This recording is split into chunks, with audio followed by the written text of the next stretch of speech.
The AFL is facing new concussion allegations tonight. Emma O'Sullivan has the latest. Emma, the lawyers claim the league has known about the risk of head knocks for at least 30 years. Beck, an AFL medical report from 1993 is set to play a crucial role in this class action fight. More than 70 players have signed on seeking compensation, and now families and partners of former players are also seeking a payout. The lead plaintiff is former Geelong champion Max Rook. In a statement of claim, his lawyers say he suffered concussions on 23 occasions during his career, and that multiple times he was sent back out to keep playing. Rook's legal team also says it has distressing game vision to prove it. What's so sickening is to see the response of those who should have cared for him. In some games, you see people pry his eyes open when he's out cold, and he returns to play in that same game. The AFL is set to launch its legal defence in February next year. Beck? Emma, thank you.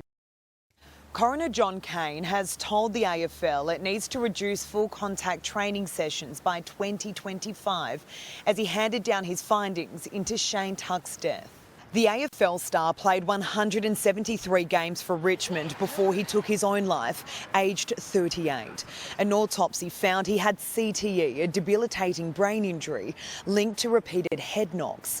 The tragedy triggered a coronial inquest, with the coroner recommending a list of sweeping changes across the sport. As well as reducing full contact training sessions, he wants the league to employ independent medical practitioners to assist club doctors when assessing head injuries. If they can't agree on a cause, the independent doctor's advice should take priority.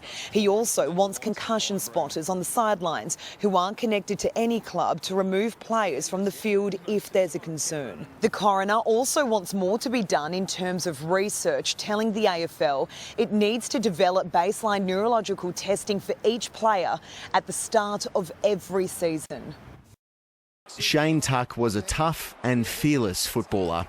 He is just the epitome of a soldier. But it came at a cost. After a long mental health battle, he took his own life in 2020, and an examination of his brain found a severe case of CTE, the degenerative brain disease linked to repeated blows to the head. The coroner held an inquest to prevent another story like Tuck's, and today he handed down his findings. He wants the AFL to limit full contact training by 2025, employ an independent concussion spotter separate to club medicos with the power to remove a player from the field, improve players' education about CTE, and to increase the number of players wearing special mouthguards that detect head knocks. Having an independent doctor will give not just some support for the club doctor, but also objective diagnosis that it was indeed a concussion. I think we've got a lot of trust in our medical staff that they make the right call based on our symptoms, so they'll never put us out there at risk. Concussion expert Alan Pearce welcomed the findings. This is such an important day for us, and we're very happy. The AFL says it will take its time to review the recommendations.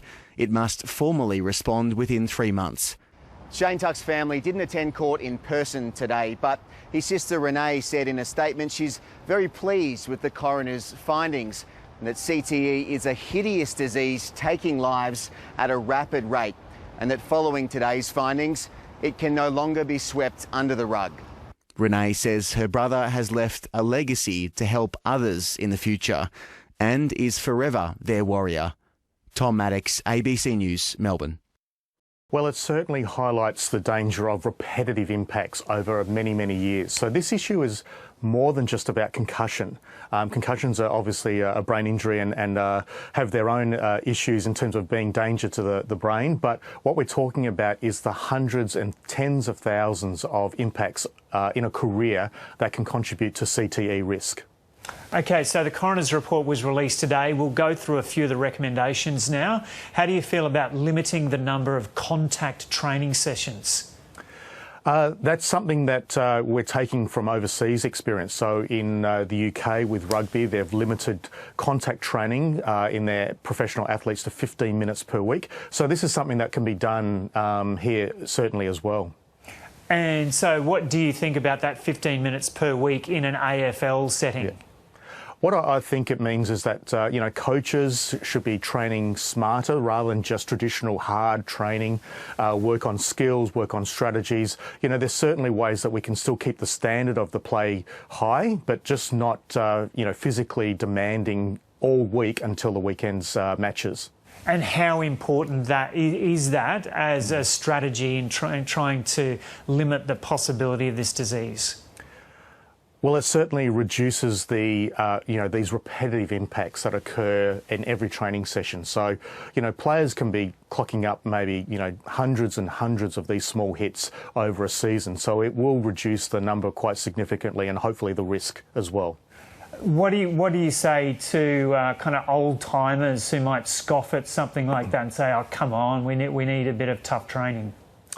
Well, the toughness comes from the skills and, being able to win matches and having the resilience to, deal with winning and losing. It's not just about having bruises and broken bones and, unfortunately, brain injuries. We've got to progress from that mentality.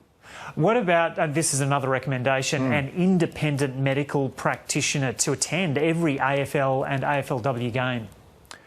I absolutely agree that we should be having an independent doctor. The club doctors are doing a really tough job, and I think that they're under a lot of pressure. And also, what we see, what we have seen, even this season with Port Adelaide, for example, the medical doctor might be tending to another player's knee or ankle, and then a concussion occurs. They don't have that sort of information, so having an independent doctor will give that objectivity and assist with the diagnosis.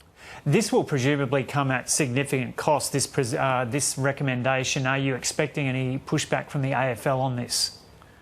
Well, look, given the amount of surplus that the AFL make from their TV rights, I think this is the least they can do for their players.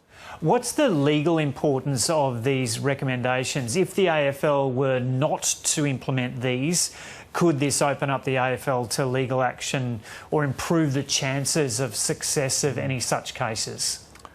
Well, that's a really good question, and as a neuroscientist, it's very difficult for me to answer that. But I think that if the recommendations after not just Shane Tuck, but Danny Frawley, Heather Anderson, we haven't learnt the lessons, then there is something seriously wrong. So I think that these recommendations, I hope that the AFL will take on board.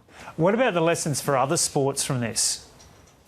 Well, certainly not all sports have the same amount of contact, but certainly sports like netball, for example, do need to think about independent doctors. Other sports like soccer should think about independent doctors as well at their highest levels.